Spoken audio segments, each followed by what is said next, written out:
va faire des... Ça va vite. On va la découper le coup. Ah, ça va vite avec voilà. Alors, voyez le fait de l'étirer à la main. On arrive à l'étirer très très fine parce que vous travaillez avec un boulot, elle resterait beaucoup plus épaisse. Alors, il n'y a pas de cheville noire, mais le fait de s'étirer, d'être aussi souple, c'est parce qu'elle a massacré dans l'huile. C'est ça que je vous donne l'exemple. Voilà. Bien, voilà. Alors, une fois que vous avez étiré votre pâte, vous voyez, c'est pas compliqué à faire. Là, il faut la faire sécher, mesdames. Alors, pour la faire sécher, bon, nous, on fait avec des ventilateurs. Si vous n'avez pas de ventilo, vous la laissez sur la table, vous attendez qu'elle sèche toute seule. Et là, tout dépend du temps. Si c'est un temps pluvieux, humide, au mois de novembre, quand il y a du brouillard, vous pouvez compter 3/4 d'heure, 1 heure. Ça rien, c'est un ventilateur, ça rien. Il y en a qui font avec des sèche-cheveux, ça marche aussi très bien. Et alors, ce que vous pouvez faire pour que ça aille un petit peu plus vite, vous l'aérez. C'est-à-dire, vous prenez la bordure, vous voyez, et vous la secouez. Voilà, comme ça, il y a de l'air qui passe entre la nappe et... Pardon, je passe de main. Alors maintenant, il vous reste une bordure plus épaisse. Cette bordure, je vais la récupérer. Parce que si on la laisse faire, tout à l'heure, on va la retrouver par terre. Oui, avec son propre poids, elle va continuer à descendre.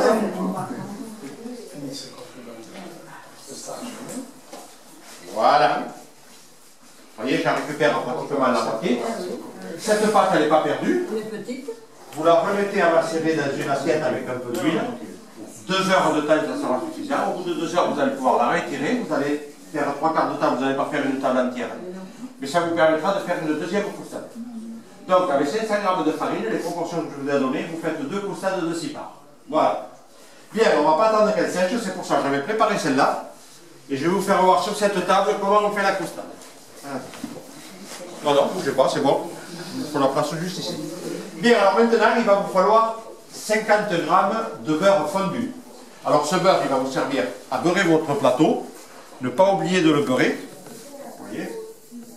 Vous le beurrez bien grassement, hein, n'ayez pas peur. Hein?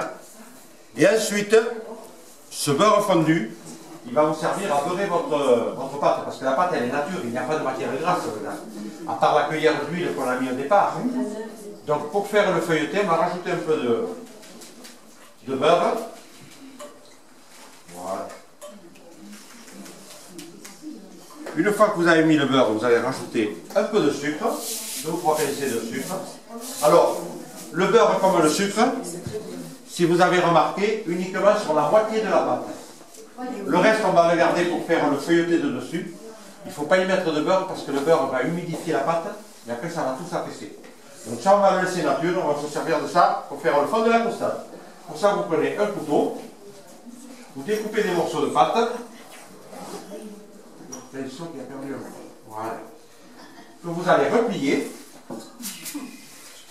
Alors, vous voyez, avec le beurre et le sucre entre, c'est ça qui va faire le feuilleté. Alors, vous voyez, vous demandez un feuilleté, c'est un feuilleté vraiment spécial. Voilà. Vous voyez, avec le beurre et le sucre entre, et vous posez ça sur votre plateau, tout simplement.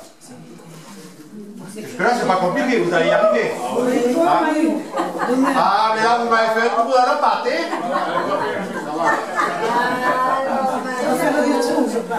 Bien. Alors là, vous voyez, j'ai déjà mis 2 couches de pâte, mais c'est pas suffisant. On voit le fond du plateau.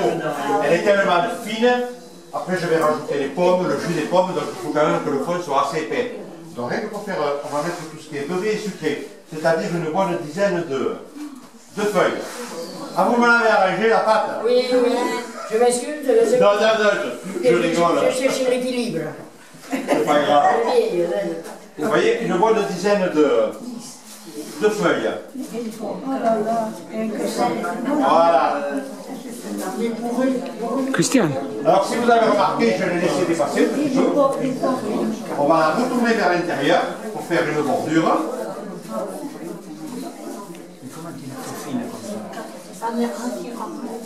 Cette bordure, vous allez la découper. Comme ça, votre croustade présentera mieux.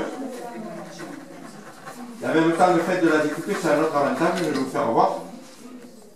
Vous voyez, les feuilles se détacheront mieux à la cuisson après, vous voyez? Voilà.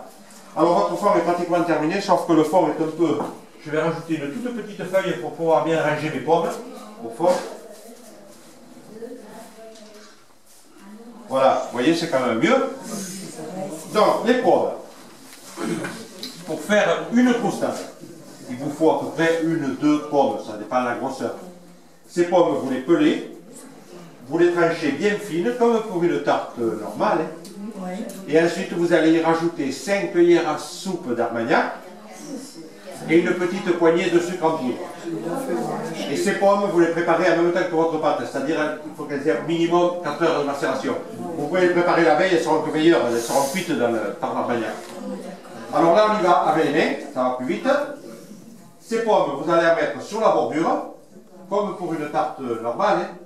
Alors, nous on fait avec de la Golden, mais ça peut se faire avec n'importe quelle pomme, il n'y a pas de souci. Il faut quand même une pomme, vous voyez, qui reste ferme, qui ne se mette pas en compote.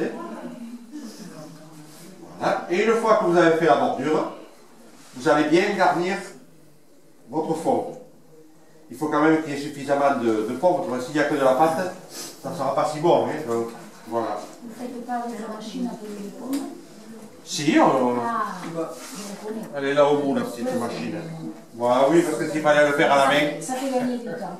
Voilà, une fois que vous avez mis vos pommes, vous allez rajouter une louche de jus. Ce n'est pas que de l'Armagnac, hein. Il y a le sucre, il y a le jus des pommes. Parce que si on mettait une louche d'Armagnac pure, c'est sûr que ce ne serait pas bon. Le reste, il vaut mieux le boire. Voilà, votre fond de croustade est terminé. Il ne reste plus qu'à faire le feuilleté de dessus. Mais ça, c'est pas moi qui vais le faire, c'est le chauffeur qui va le faire, peut-être. Non, il ne m'a pas entendu. Voilà. Moi, je ne peux pas toucher la pâte, là, ça va changer au doigt. Puis, comme ça. C'est le chauffeur qui fait le dessus? Tu fais quoi? Le dessus de la croustade. Non? Je vais tout raconter. 2 petites minutes, elle arrive. Voilà. Ça va bien dans la machine. Oui, non, ça je vais laisser faire les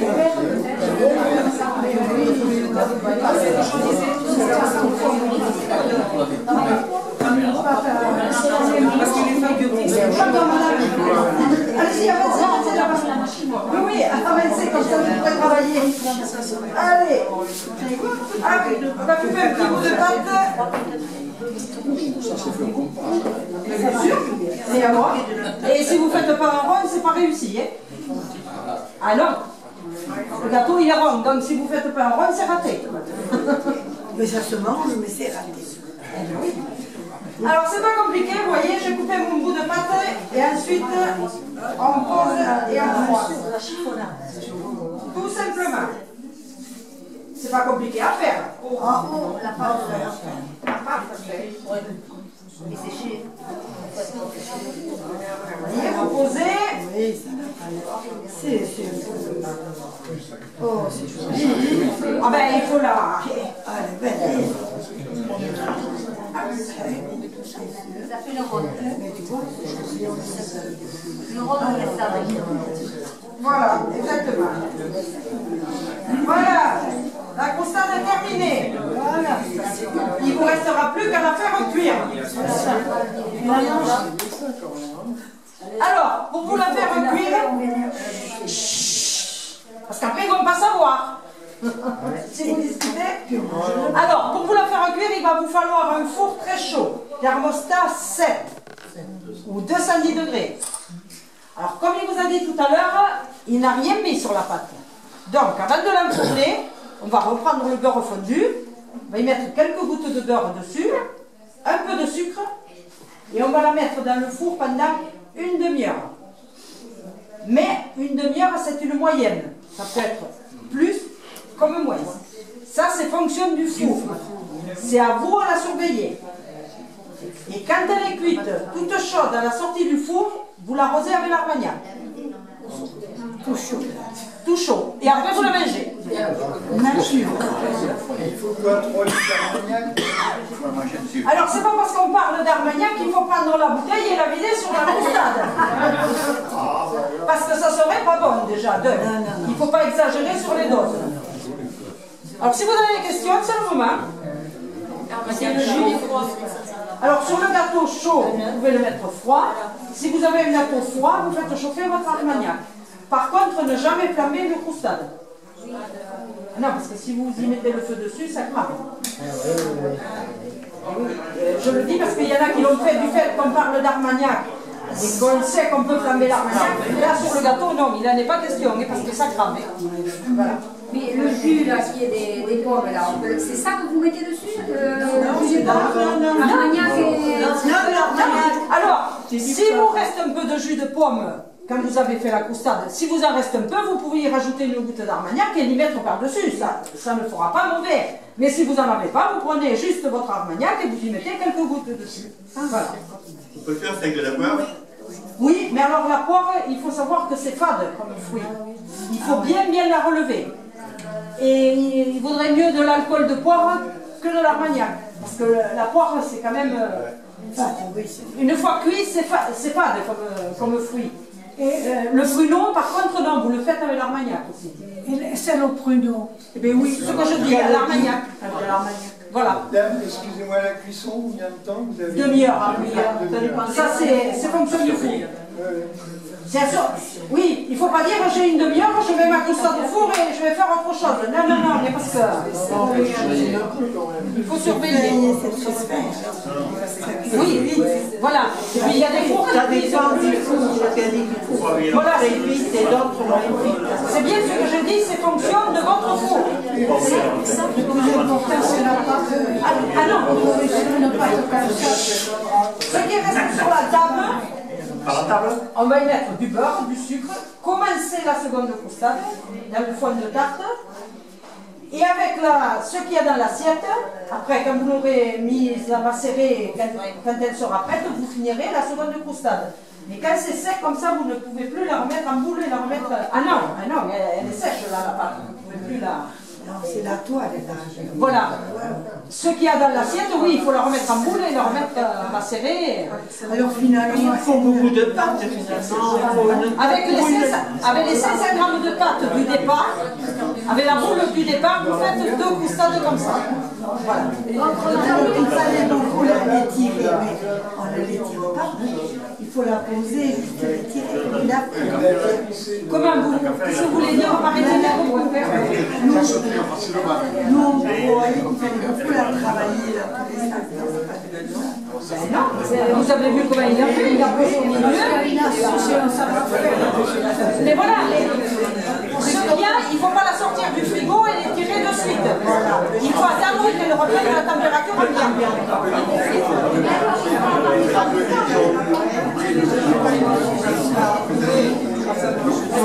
C'est pas des